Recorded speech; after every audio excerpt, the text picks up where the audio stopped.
Hey, so today we're going to look at movement postural shifts in the sideways plane, so off to the left, off to the right. And once again, I've got my heels down below the center of the hip joints, pubic bone, ASIS, approximately in the middle, hip joint, heel down below there. The feet, the knees are pointing forward, and the hips are pointing forward, shoulders pointing forward. And I'm just going to shift my weight over to one side and then over to the other side, and just noticing what changes in the body as a shift from side to side, in particular what changes around the outside of the hips. So as I go over to the side, I feel almost like the thigh bone, the outside of the thigh bone here is pressing its way out of the body, and there's quite a bit of tension around the outside of the thigh bone up here in the TFL. The little muscle attaches into the ITP and goes all the way down to the knee, and then coming over to the other side. And again, just noticing how the weight shifts and sits into the outside of the thigh bone. And this one feels a little different to the other one, like I don't put as much weight onto that one as I do this one. And then just coming back and over to the other side. So I also notice with the feet, here the arch is pulling right up away from the floor, the big toe is pulling toward the heel, and then as I go over to the other side, yeah, a similar thing happens, not as strong on this side, but there's definitely a rolling out of the foot toward the little toe, and the arch is pulling up away from the floor.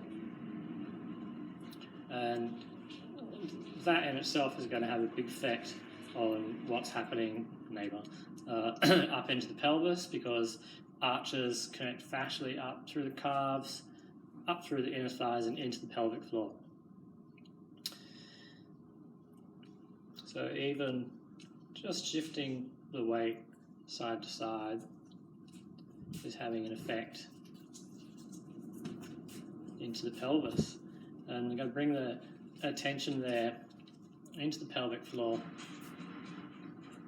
I'm just noticing the change in the tone of the muscles as I swap over to the side. Feels like the pelvic floor muscles are getting pulled a little bit up and in to the hip, inside of the hip, inside of the pelvis. And then again, I feel the pull going up through the pelvic floor and into this side. Almost like there's a drop and a release down through the opposite side. And then again, coming back to this one. You can even feel now more the pull into the inner thigh, the connection up through the arch, the inner thigh, into this side of the pelvic floor, and this side dropping. So similar to the exercise I did on the chair the other day with the lift and lower of the hip, mobilizing the pelvic floor muscles through that direction, which of course happens in standing in other postures, which we will get to. So just one nice thing to notice in the side-to-side plane, and also being aware, of course, that I'm keeping my position centered in the forward and backwards planes. So my weight is balanced, distributed evenly between the base of the big toe, the base of the little toe, and the center of the heels. It's always a little bit different in shoes. I usually do this barefoot. So, keeping that nice balance between the front and the back plane, and then again just going to the side, coming back to the center and over to the other side. I'm just thinking about the thigh bones, and the thigh bones sitting up on top of the shin bones, and I'm thinking about how the thigh bones are sitting up into the hip sockets via the neck of the femur into the socket, and how I can feel the shift of the pelvis over the head of those two bones, and how I can feel when it comes off balance, through balance, and back over to the other side. So just going to start to make my side shifting a little smaller, becoming more aware of this sling between the two thigh bones, like a hammock. And finding the position where the pull on it is even up to both sides. And it's a very gentle awareness of this kind of sling of the musculature at the base of the pelvic floor. And then just to bring a little bit more awareness into that, using movement of the bones, again, to bring an awareness into the muscle and the soft tissues, keeping a nice upright posture. And I'm just going to squeeze the legs together like I'm trying to pull the inside edge of my feet toward each other. And as I do that, I just notice what happens with the pelvic floor. There's a contraction and a lift up through the pelvic floor. And then I'm pressing out, and I feel the pelvic floor drop, almost opening back out toward the outside of the glutes. And again, the work, the effort is here in the little TFLs, or the glute med, the glute max, all of the muscles that press the legs out to the side. And then again, drawing the legs in together, like I'm trying to squeeze the inner thighs together. It's like I'm trying to squeeze the feet together without actually changing the position.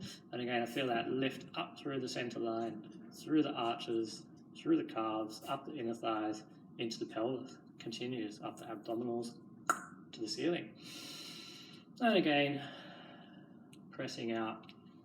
And so you can just use that as a little exercise to feel a lift and a release of the pelvic floor without having to do your Kegel-y kind of isometric contractions, which of course are also useful for different reasons.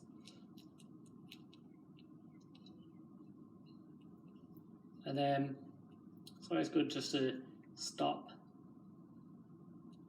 at that point where the weight's balanced on the feet, finding the balance between the front and the back, finding the weight even between the sides, and just standing